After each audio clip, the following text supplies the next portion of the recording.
नमस्कार, प्रभात साक्षी news network और आप सभी का स्वागत है। जकार्ता की सरजमी पर प्रधानमंत्री नरेंद्र मोदी का हुआ भव्य स्वागत बदलते वैश्विक समीकरणों के बीच भारत की बढ़ती रणनीतिक हैसियत का खुला संकेत था।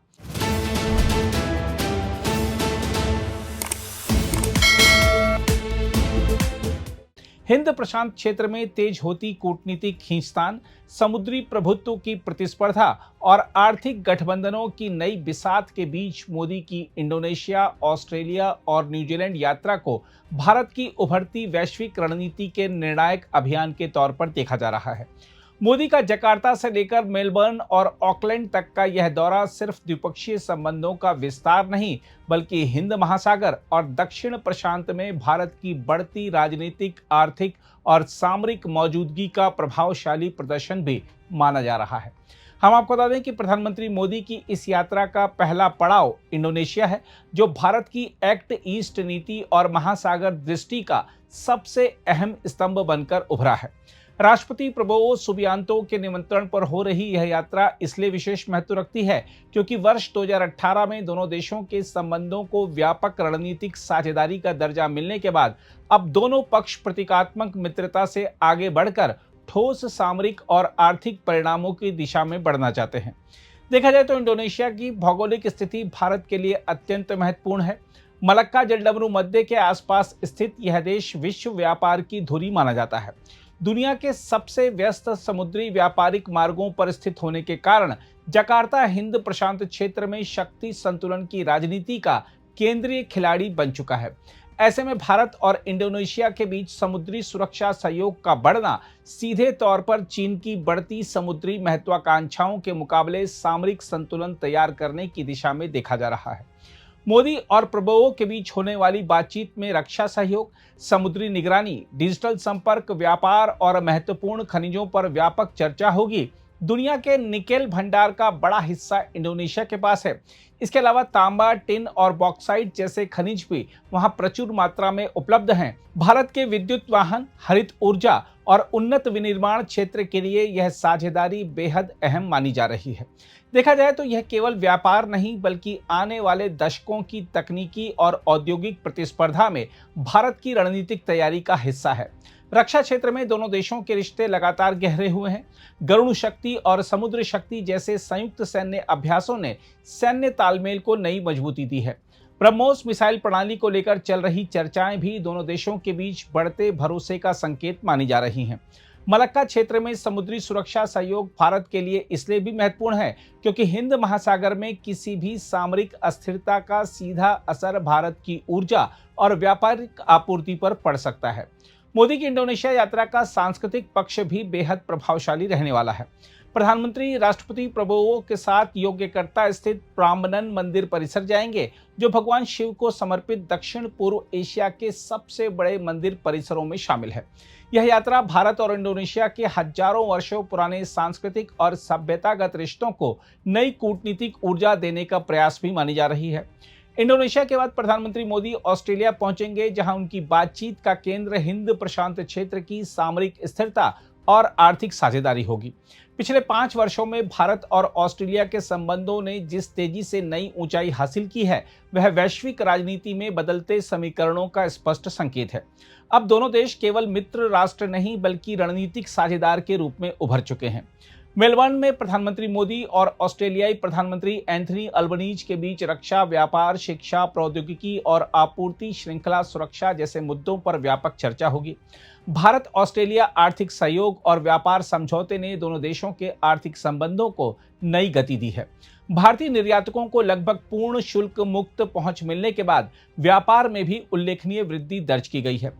इस साझेदारी का सबसे बड़ा सामरिक पक्ष यह है कि भारत और ऑस्ट्रेलिया मिलकर चीन केंद्रित वैश्विक आपूर्ति श्रृंखलाओं का विकल्प तैयार करने की दिशा में आगे बढ़ रहे हैं। महत्वपूर्ण खनिज, स्वच्छ ऊर्जा, सेमीकंडक्टर प्रौद्योगिकी, एआई और उन्नत विनिर्माण जैसे क्षेत्रों में बढ़ता सहयोग भविष्य की भू आर्थिक प्रतिस्पर्धा में दोनों देशों को मजबूत स्थिति में ला सकता है। रक्षा सहयोग भी इस रिश्ते की सबसे मजबूत धुरी बन चुका है। मालाबार नौसैनिक अभ्यास, वार्षिक रक्षा मंत्री स्तरीय संवाद और क्वाड मंच पर बढ़ती सक्रियता हिंद प्रशांत क्षेत्र में साझा रणनीतिक दृष्टिकोण को दर्शाती है। समुद्री सुरक्षा, साइबर सहयोग और अंतरिक्ष प्रौद्योगिकी में बढ़ती साझेदारी यह स्पष्ट कर रही है कि भारत और ऑस्ट्रेलिया अब क्षेत्रीय स्थिरता के साझा संरक्षक बनते जा रहे हैं। मेलबर्न में भारतीय समुदाय के साथ मोदी का संवाद भी राजनीतिक और कूटनीतिक दृष्टि से महत्वपूर्ण माना जा रहा है। भारतीय प्रवासी अब दोनों देशों के बीच आर्थिक और सांस्कृतिक सेतु बन चुके हैं।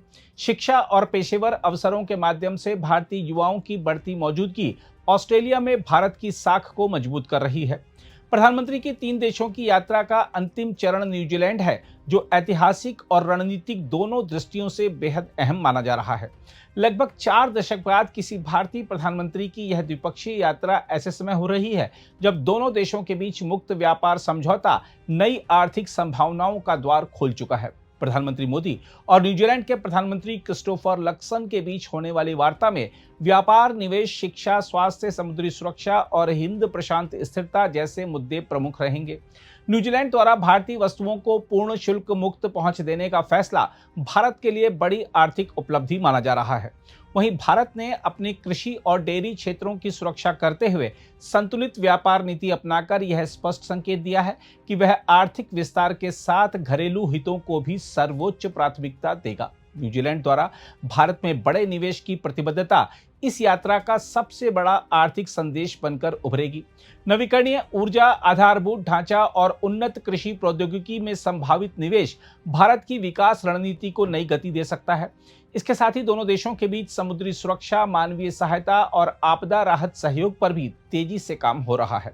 इसमें कोई दो राय नहीं कि प्रधानमंत्री मोदी की यह 3 देशों की यात्रा साफ संकेत देती है कि भारत अब हिंद प्रशांत क्षेत्र में केवल आर्थिक शक्ति नहीं बल्कि सामरिक संतुलन का महत्वपूर्ण केंद्र बन चुका है। महासागर दृष्टि के माध्यम से भारत खुले समुद्री मार्गों, साझा सुरक्षा और क्षेत्रीय स्थिरता की नई परिकल्पना दुनिया के सामने रख रहा है। बहरहाल, मोदी की विदेश नीति की सबसे बड़ी विशेषता यह है कि उन्होंने सांस्कृतिक विरासत, आर्थिक कूटनीति और सामरिक साझेदारी को एक साथ जोड़कर भारत की वैश्विक भूमिका को नई ऊंचाई दी है। आज दुनिया भारत को केवल विशाल बाजार नहीं बल्कि भरोसेमंद लोकतांत्रिक शक्ति, तकनीकी साझेदार और स्थिर रणनीतिक सहयोगी के रूप में देख रही है। यही वजह है कि हिंद प्रशांत की बदलती राजनीति में भारत की आवाज अब निर्णायक रूप से सुनी जा रही है। खैर, आइए देखते हैं जकार्ता में प्रधानमंत्री मोदी के स्वागत की झलकियां और भारतीय समुदाय के लोगों की प्रतिक्रियाएं। मेरा नाम निशा सिंह है। मुझे अपने प्रधानमंत्री नरेंद्र मोदी जी से मिलके बहुत ही अच्छा लगा। हमारे मोदी जी जितने मुझे कैमरे पे अच्छे लगते थे, उससे ज़्यादा मुझे उनको साक्षात दर्शन उनका दे करके बहुत ही आनंद मुझे प्राप्त हुआ और मैं बहुत प्राउड भी फील कर रही हूँ।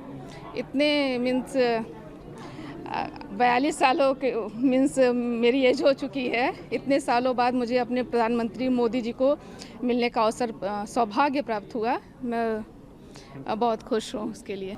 मेरा नाम अंजू है और मैं बॉम्बे से हूँ, बट मैं इंडोनेशिया लास्ट 10 साल से रह रही हूँ और it's a very very proud and I am very fortunate to meet prime minister Modi ji. और उन्होंने हाथ मिलाया, लिटरली मुझे दर्शन दिया, आशीर्वाद दिया। इट्स बहुत अच्छा लगा। मैं शब्द नहीं है मेरे पास, मैं क्या बोलूँ, कैसे लूँ। और जैसे वो टीवी में दिखते हैं और लाइव जो देख के I am blessed, really blessed. नमस्कार, मैं पूर्णिमा, बिहार समाज इंडोनेशिया से।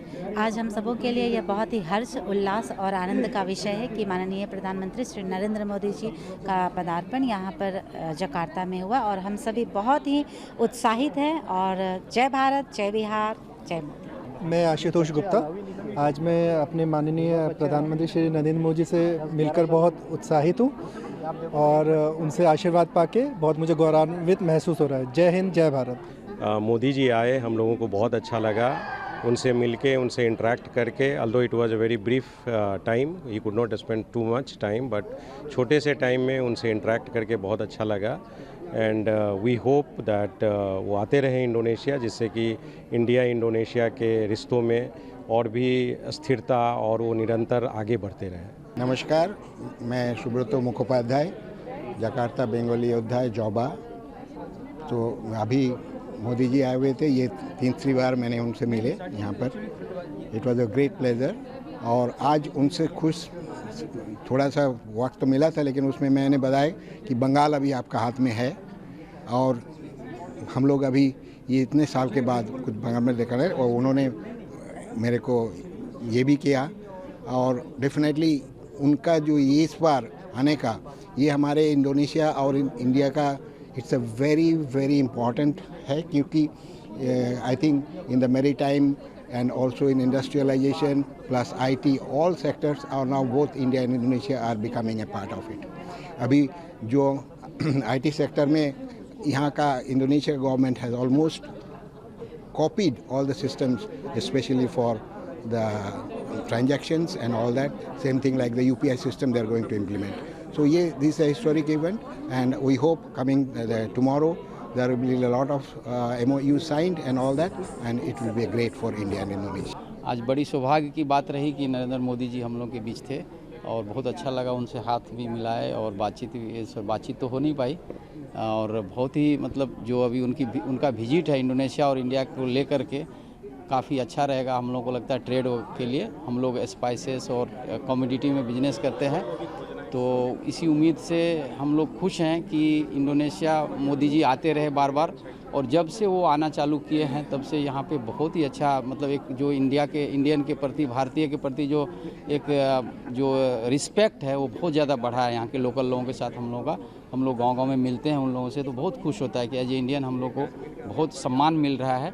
और इसके लिए मैं नरेंद्र मोदी जी को बहुत बहुत धन्यवाद देता हूँ, जो हमारे प्रधानमंत्री जी हैं माननीय नरेंद्र मोदी जी। बहुत बहुत धन्यवाद मोदी जी, आप आते रहिए समय समय पर यहाँ, हम लोग को इसी तरह से मार्गदर्शन देते रहिए और हम लोगों में एक उत्साह भरते रहिए। धन्यवाद। Thank you. उनसे मिलके आई थिंक उनका एक ओरा है, उनका एक बहुत ही प्रभाव है, जो आई थिंक उनसे ब्लेसिंग लेने पे भी हमें लगता है कि हमने कुछ अचीव कर लिया है। और आई थिंक यहाँ इंडोनेशिया में हम रह रहे हैं, तो आई थिंक मोदी जी का जो विज़िट है वो डेफिनेटली बहुत सारी चीज़ें पॉजिटिव लेके आएंगे। एंड बहुत सारी चीज़ें जो इंडियन और इंडोनेशियन कल्चर में भी बहुत समानताएं हैं, जो कि आप अगर यहाँ पे थोड़ा सा देखेंगे तो उसी चीज़ को अगर आगे बढ़ाते हुए बिज़नेस को भी हम कनेक्ट करते हैं, तो होपफुली सब चीज़ें थोड़ी पॉजिटिव वे में और आगे बढ़ के आएँ। जो कुछ चैलेंजेस हैं जो कि हम यहाँ पे जैसे इंपोर्ट ड्यूटी से रिलेटेड या कुछ भी है, जो अगर कुछ अभी जैसे बायलैटरल डील्स होने वाली हैं कल, तो उसमें कुछ पॉजिटिव निकल के आए। और हम उनकी हमेशा कामना करते हैं वो हमेशा स्वस्थ रहें, और जिस तरीके से भारत विकासशील है तो वैसे ही चलता रहे। आने वाले कुछ और 5 से 10 साल भारत अगर इसी स्पीड से चलता रहे तो हम एक उज्जवल भविष्य की कामना करते हैं। It's a good performance for us, a good opportunity, but a bit nervous because we have to dance with the full, proper and good image of us, something like that. We're happy, of course, because we have this opportunity actually, and we feel grateful also. Grateful is very honor for us to perform here as well. Yeah, we're very happy to perform here as well. We hope that all of the audience, the Prime Minister, all the VIP, all of who come to watch us can enjoy the performance. We hope that everyone happy to see our performance because it's also represent the Buddhist culture in Indonesia. अगर आप भी लेना चाहते हैं देश दुनिया की तमाम जानकारी तो आज ही सब्सक्राइब करें हमारे चैनल को। साथ ही नीचे दिए बेल आइकन को जरूर दबाएं ताकि हर अपडेट आप तक पहुंच सके।